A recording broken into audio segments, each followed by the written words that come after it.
Oh, I can't, but I still pinch myself. I think I'm a very lucky girl. Well, I know Russell from, he'd lived in Manchester, which I live in, and there's a thing we did with Julie Hesman-Howells. Do you know Julie? She's on Coronation Street. I know Julie very well, actually. Do you? Yeah, because she lives near me. So. Oh, I love Julie. Where do you live then?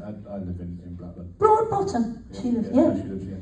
So lovely, and they do a thing called Take Back, quite a theatre thing that happens if political response to certain things, you know, like NHS or whatever. And she asked Russell to write the short scripts, like 15-minute plays, and he'd written one of them that I did years ago. The man Russell has got the best memory ever. He would remember what you did and know the date and know the words, and you go, oh, that's incredible, you know. And then I got a thing from the agent saying, and he called me up and said, Doctor Who, and he said, right, I've got this idea for this character. I'm going to be different people, little tiny bits in everything, and in the end we'll know what's going on. But he didn't tell me what was the end bit. But I think he just liked my name, Susan Twist, well, yeah, which people never thought was, you know, real. I was like, apparently I was an AI, apparently. One of the things. I don't do social media, so. Well, on Google, yeah. Actually, if you type in Susan Twist, what you get lots of is, who is Susan Twist? I don't know. There you go, yeah. Oh, crazy, eh? Yeah, because I don't do it. Friends who kept texting me going, you'll never guess now what the latest is, you know. It was bizarre. But clever Susan, which was the granddaughter, so he got that idea, and Twist, as there was a twist at the end, that was my best. I died when I saw that then. I loved it. And he texted me, went, that's you! I was so thrilled. But yeah, so, and my only question when I got myself off the floor, I said, are these people, do they know about each other? How are these different? No, they're separate, they don't know. But he didn't tell me about Sutek or all the stuff at the end. He didn't tell me. Because everybody else in the world seemed to know about Susan Triad, but me, really. It's weird, yeah. Did you watch Doctor Who when you were younger? Yeah. I watched, I remember, William Hartnell. God, I know, I'm that old. It's just, I think I was probably 7 or something. And I do remember that as one of my first memories. You know, hiding behind the sofa with the Daleks. It was, you know, which everybody's got that, haven't they? But mostly Patrick Troughton. But extraordinary, really, isn't it? I mean, in this country, everybody knows, even if they don't watch Doctor Who, they know about Doctor Who, don't they? Everybody's got, and it's a bit like going, who's your doctor? You could tell people's ages by who's their doctor. I think it's, who's your doctor? Peter Davison was my doctor, yeah. Oh. Tail end of Tom Baker and then, yeah. Oh God, wonderful. They're all so different. I love, and Ncuti is just great, isn't he? He's just wonderful. So, anyway. And it's a shame with Patrick that a lot of people won't ever see the full Patrick Troughton because of how many episodes are missing. I know. And in essence, I suppose he's responsible for keeping Doctor Who going, because if the regeneration had failed, that's right. It, wouldn't it? That's right. And he was sort of the first, he was quite quirky, wasn't he? William Hartnell was quite straight and quite gruff. But Patrick Troughton was just that bit, you know, a bit more off the wall sort of thing, wasn't he? So, yeah, amazing. The Troughtons. Yeah, absolutely. Dynasty. Yeah, they are as well, aren't they? Yeah. I've just been doing the Archers, and I think there's a Troughton on that. Will Troughton, I think.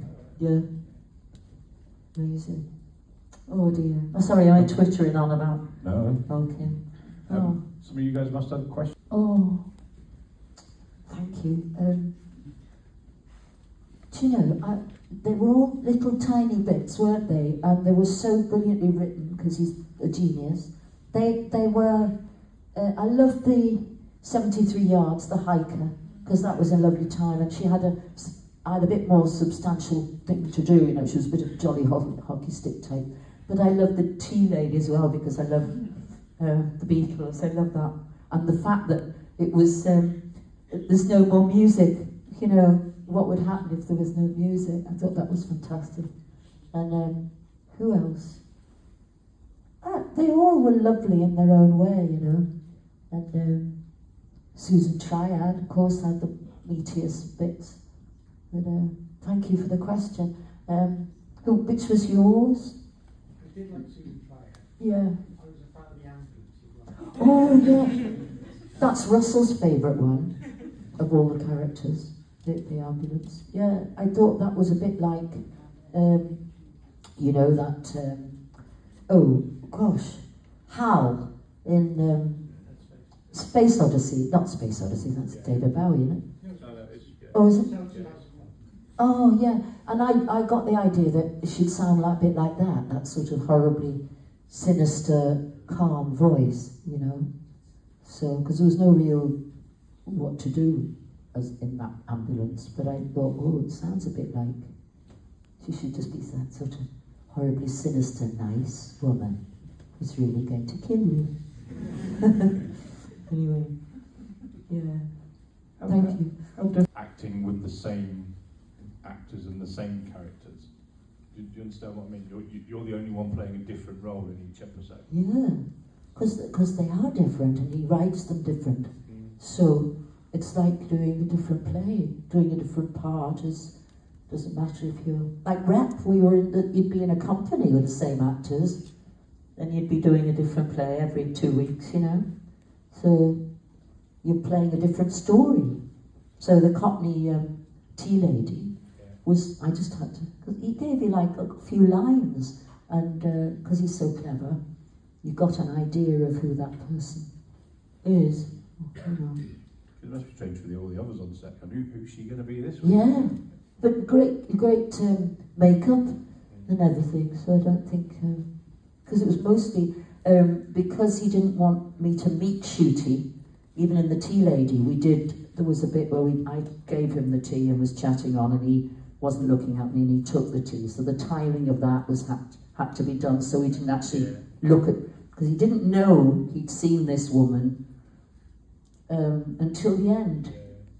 It was only Millie who'd seen me, kept saying, I know your face, don't I? And there wasn't anything that we met in. So that's the point. I don't know how he knew. He said at the end, I've seen you before. I'm sure it all makes sense. Yeah. Oh, it did. Well, you would hope so. Next question? Oh, yeah. Hours to put on, and in the end, you hardly saw them. They flashed when Susan Triad went, I remember being this, or I remember being that. You hardly saw them. It's just awful, because mostly women actually did all those prosthetics. It took 4 hours to put on the Susan Triad, that one, and all the others as well, about the same time, and they did bald things, and they made all these. I had to have lots of trips to Aylesbury, to Millennium FX, where they make all these things, and then they came up and did things, but yeah, such a shame that they didn't. Was it surreal seeing yourself as a maybe? Yeah, it's a bit weird anyway, looking at yourself on telly, because they can't really connect, you know. And also you're watching the whole story like everybody else, and not, you know, apart from being very self-critical, and go, oh God, why did I do, you know, why did I do that? But because you look at the whole story, all the stories were so marvellous, I thought, and you only do your little bit, you know.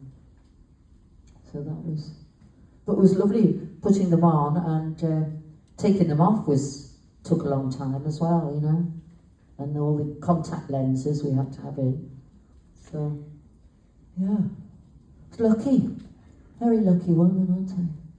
Yeah, thanks for that question. Not many people that would say that being sat in makeup and prosthetics for 4 hours a day would be lucky. I know, but they're lovely people, you know. they're just amazing watching their work and how professionally they and how brilliant, and I mean so professional, so absolutely, you know, accurate and on it. Nothing would be, oh, we'll just do, that'll make do. Just spot on, you know, genius. They do all the prosthetics for most of the films in the world. They're incredible. You go down to that place and you see amazing things, you know, in this. They're all working on something individually. Incredible. Yeah. Next question. When we walked doing that, when we were both in our masks at the end, and we couldn't look at each other, we just had to just walk, just bite the inside of your mouth and just keep going. Yeah, yeah. And that was funny because we kept having to go. Because it is daft, you know. And you suddenly cut some things, and you have to go again, and you go, okay, come on, here we go. look like a baddie. Yeah. But they're all amazing. The crew. I've never worked on something so professional and lovely as the people at Wolf. They're brilliant, all of them. Yeah, thank you. Yeah, many people have made the connection that it looks a bit like Theresa May going to the conference. Was that in the script, or was that something you decided to do? No, that was Russell. He wrote that in and then sent me a YouTube about of her doing that. And I was so thrilled that people knew it was, because when I saw it, I was so embarrassed. I cringed because I thought, nobody will know what. They think this woman can't walk or something. They just got, and then I was so thrilled that one, I think it was London or Scotland, who said, oh, Theresa May, and I thought, oh, thank God. You know, it wasn't just this loony couldn't walk. But yeah, no, Russell writes everything. He knows exactly how he wants to see it. So, you know, and everything goes up to the grown-ups, as we call them, up to the grown-ups. Whatever you look like or whatever, the makeup, they know, you know, they know what they want. Oh, thank you. Any more questions?